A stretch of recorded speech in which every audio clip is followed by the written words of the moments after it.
जय श्री कृष्ण। भगवद गीता अध्याय 2, गीता का सार, श्लोक 8वां। न हे प्रपश्यामि मम अपनुघात यत् शोकम उच्छृणोषणम इंद्रियाणाम अवाप्य भूमो असत्पनम रिद्धम राज्यम सुराणाम अपि च आधिपत्यम।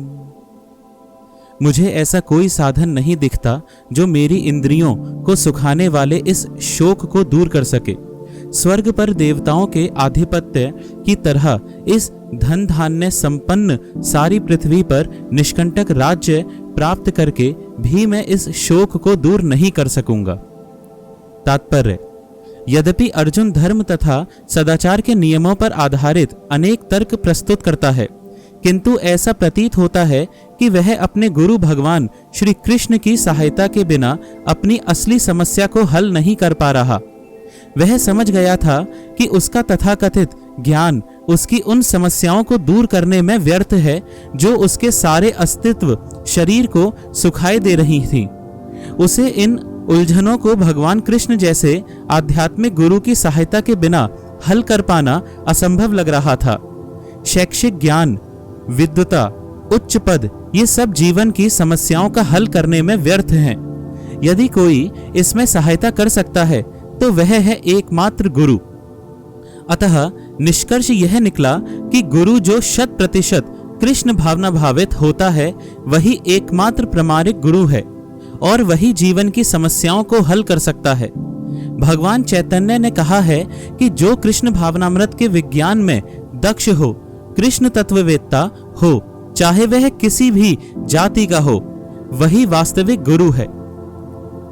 कोई व्यक्ति चाहे वह विप्र वैदिक ज्ञान में दक्ष हो, निम्न जाति में जन्मा शूद्र हो या कि सन्यासी, यदि कृष्ण के विज्ञान में दक्ष है तो यह यथार्थ प्रामाणिक गुरु है।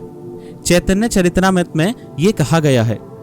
अतः कृष्ण तत्ववेत्ता हुए बिना कोई भी प्रामाणिक गुरु नहीं हो सकता। वैदिक साहित्य में भी कहा गया है, विद्वान ब्राह्मण भले ही वह संपूर्ण वैदिक ज्ञान में पारंगत क्यों न हो, यदि वह वैष्णव नहीं है या कृष्ण भावनामृत में दक्ष नहीं है तो गुरु बनने का पात्र नहीं है। किंतु शूद्र यदि वह वैष्णव या कृष्ण भक्त है तो गुरु बन सकता है।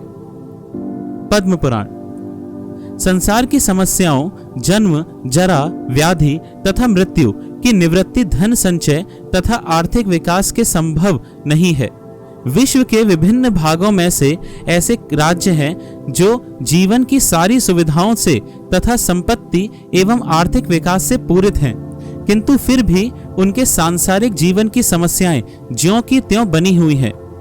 वे विभिन्न साधनों से शांति खोजते हैं, किंतु वास्तविक सुख उन्हें तभी मिल पाता है जब वे कृष्ण भावनामृत से युक्त कृष्ण के प्रामाणिक प्रतिनिधि के माध्यम से कृष्ण अथवा कृष्ण तत्व पूरक भगवद गीता तथा श्रीमद् भागवत के परामर्श को ग्रहण करते हैं।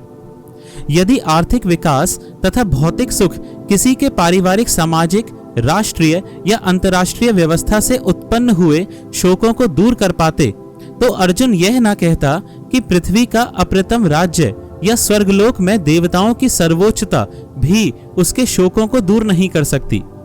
इसीलिए उसने कृष्ण भावनामृत का ही आश्रय ग्रहण किया और यही शांति तथा समरसता का उचित मार्ग है। आर्थिक विकास या विश्व आधिपत्य प्राकृतिक प्रलय द्वारा किसी भी क्षण समाप्त हो सकता है। यहाँ तक कि चंद्रलोक जैसे उच्च लोकों की यात्रा भी, जिसके लिए मनुष्य प्रयत्नशील है, एक झटके में समाप्त हो सकती है। भगवद गीता इसकी पुष्टि करती है। क्षीणे पुण्य मृत्युलोकम विशन्ति।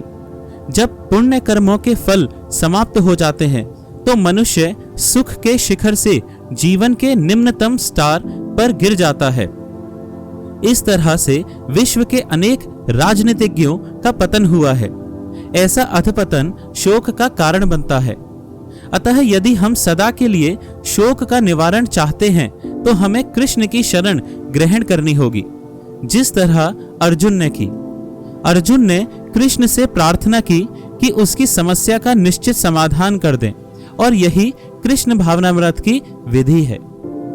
जय श्री कृष्ण।